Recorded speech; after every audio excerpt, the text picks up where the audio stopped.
Hai, balik lagi bersama gue Ibnu Abasi. Kali ini saya akan membahas tentang beberapa rumor seputar updatean iOS 17. Mulai dari tanggal rilis, fitur hingga device yang akan mendapatkan update iOS 17 kali ini. Oke, yang pertama adalah kapan iOS 17 dirilis. Untuk updatean iOS 17 beta akan hadir pada tanggal 6 Juni 2023. Setelah periode pengujian beta, iOS 17 akan diluncurkan pada September 2023 bersama iPhone keluaran terbaru. iOS 17 akan menyertakan beberapa fitur yang paling banyak diminta dan diinginkan oleh para penggunanya. Jadi ini mungkin lebih signifikan daripada yang diperkirakan sebelumnya. Yang pertama adalah Smart Home Lock Screen. Antarmuka lock screen akan diperbarui di iOS 17 yang akan mengubah iPhone menjadi Smart Home Display. Saat iPhone tidak digunakan dan diposisikan dalam orientasi horizontal, iPhone akan menampilkan informasi yang mencangkup janji temu kalender, data cuaca, pemberitahuan, dan lain sebagainya. Cukup menarik bukan? Kemudian pembaruan layar kunci lainnya mungkin ada beberapa pembaruan kecil pada lock screen, termasuk opsi untuk mengubah ukuran font.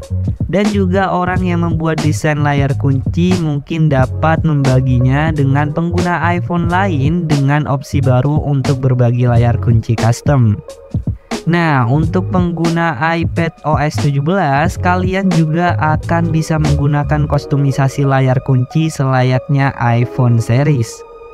Lock screen juga akan menampilkan antarmuka aktivitas langsung yang didesain ulang untuk Apple Maps, dengan antarmuka yang mengambil alih seluruh tampilan lock screen.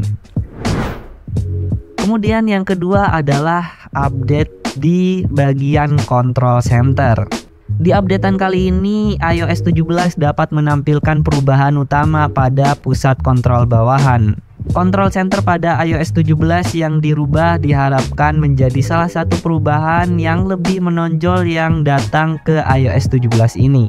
Namun sampai sekarang tidak ada informasi tentang perubahan tersebut. Namun menurut beberapa testimoni para user iOS 17 beta, Control Center memiliki sedikit perbedaan dibandingkan iOS sebelumnya. Yang ketiga adalah Dynamic Island. Buat pengguna iPhone 14 Pro series ke atas atau yang sudah menggunakan Dynamic Island Display, Apple dikatakan meningkatkan Dynamic Island sehingga mampu melakukan lebih banyak hal lagi.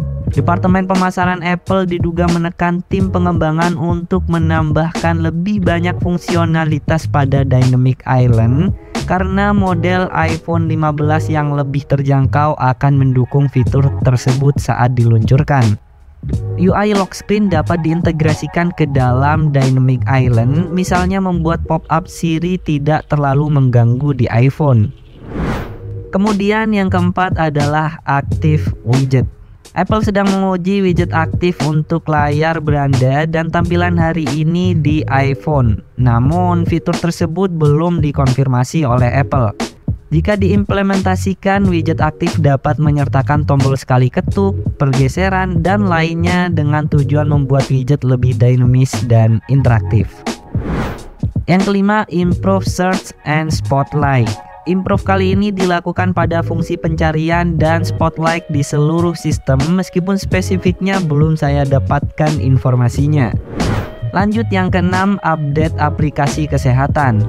Apple akan memperluas aplikasi kesehatan pada iPad series yang akan membuatnya tersedia di iPhone dan juga iPad.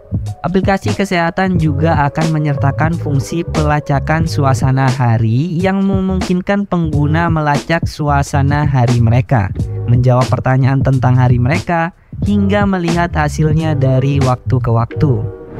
Yang ketujuh adalah kostumisasi Apple Music. Apple Music diharapkan menjadi antarmuka yang disederhanakan dan lirik Apple Music dapat dilihat langsung melalui lock screen. Yang kedelapan adalah performa dan stabilitas. Pada iOS 17 kali ini, Apple akan membawa dan meningkatkan kinerja efisien dan stabilitas yang mana adalah tujuan utama pada pembaruan kali ini. Apple juga akan mengerjakan dukungan jangka panjang untuk perangkatnya yang lama. Rumornya beta awal mungkin tidak stabil pada beberapa perangkat yang memiliki RAM 3 GB.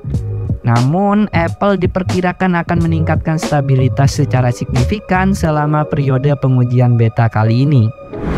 Nah, itu adalah beberapa rumor yang menurut saya cukup penting pada updatean iOS 17 kali ini.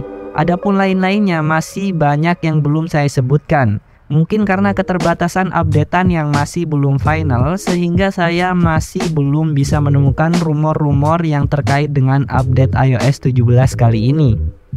Nah, buat kalian yang nanya device Apple manakah yang akan mendapatkan update iOS 17 kali ini, maka jawabannya sangat disayangkan untuk seri iPhone 8, 8 Plus, dan iPhone X ke bawah tidak akan mendapatkan update iOS 17 kali ini.